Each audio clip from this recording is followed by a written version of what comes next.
Alright, this is Anthony F. Here I am here with the X710d. That's what I'm going to call it. It comes by many other names. But you know what? I'm going to rebrand it, call it the X710d. What company is it from? Yeah, doesn't really have a company. So call it the Hi-Pi, H-A-I-P-A-I.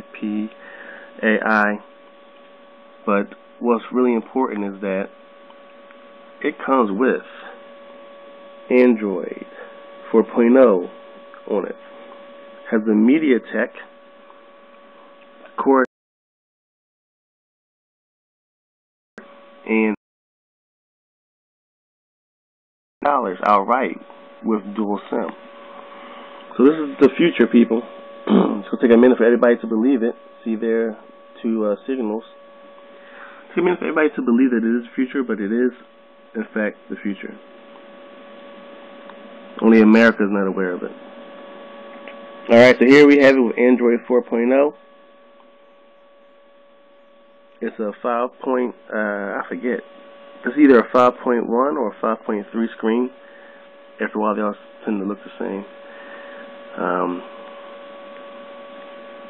I've tested it with both benchmarks.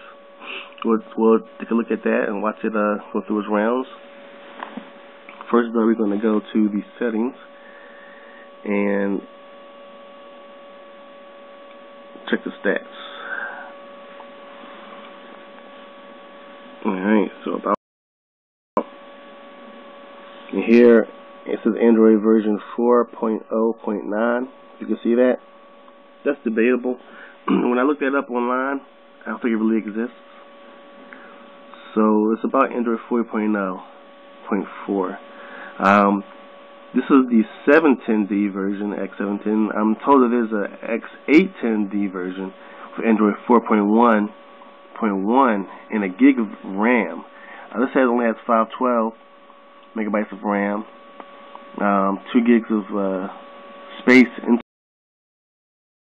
SD card also, as well as 2 SIM cards. So far, I'm pretty happy with it. There is even an official thread on xdadevelopers.com on how to root it and put a recovery ROM on it. I've tried many times. I can't seem to get it to do that for me yet. But also, this is my main driver, my main phone, so I don't want to go crazy on it yet. Right now, I got the score of 5,110, which is crazy for a $200 phone. Once again, X710d. I'm rolling with that. That's the name. Let's see if I can get to that little bar here. Here's the bar. So the Nexus 3, of course, is the top of the line. And oh, look at that! Somebody already got the Galaxy Note 2 already in there. So right now, that is the champion, as you can see. Samsung Galaxy Note 2. Excuse me, quad-core. HTC One X Plus just came out. That's also already on scale. LG Optimus G. And here's the Samsung Galaxy S3. And it's funny, just before 2 weeks ago, the S3 was the quickest one. Funny how things happen. So we're scrolling. I think I should be around here somewhere. Faster than the Atrix 2 is what the other one checked. This is, yeah, I haven't figured out the scale yet. But that's a good thing to note. Samsung Galaxy Note 2 is the fastest one right now. Okay, maybe they'll show me here. Here it is, my device. Alright, so my device is here. So it's faster than the Kindle Fire, the HTC Evo 3D, Galaxy Nexus S, Google Nexus X, rather. But a little bit slower than, well, you know what, that's not correct. The Optimus, Galaxy S2, no, that's not correct. Okay. So let's go to The other one that I like a little bit better when viewing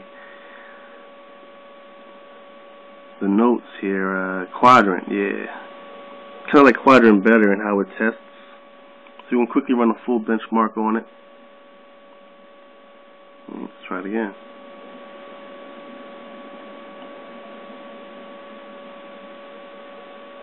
Okay. So while I was doing that, we could talk some more. So I tried to do a hangout with the phone, and thanks to Noble Ackerson for helping me out with that. And the video was excellent. Excellent video. I could see the person on the other end. They could see me. The mic was kind of low. So I have to figure that out. The mic was kind of low. He could hear me when I was close to the mic, but not when I was farther away.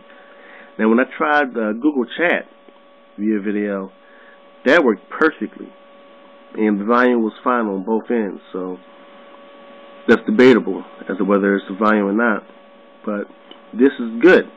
$200 video phone, folks. Dual core, 2 SIM cards. You can't beat that right now. You can get it on Amazon. You can get it at our international store.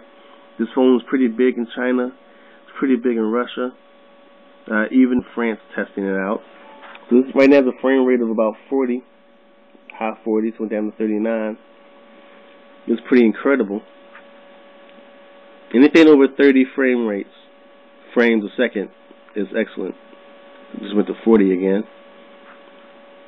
This one is at 42. So that's pretty incredible. I have played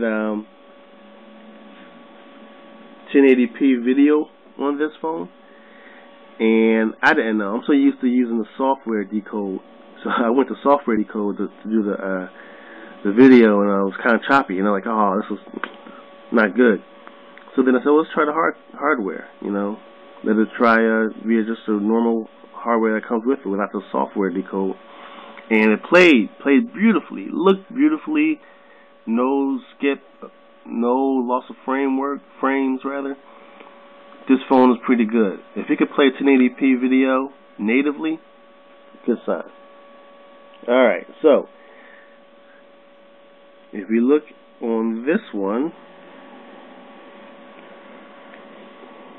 same thing now. My device here is faster than the Desire HD, slower than the Galaxy Nexus again.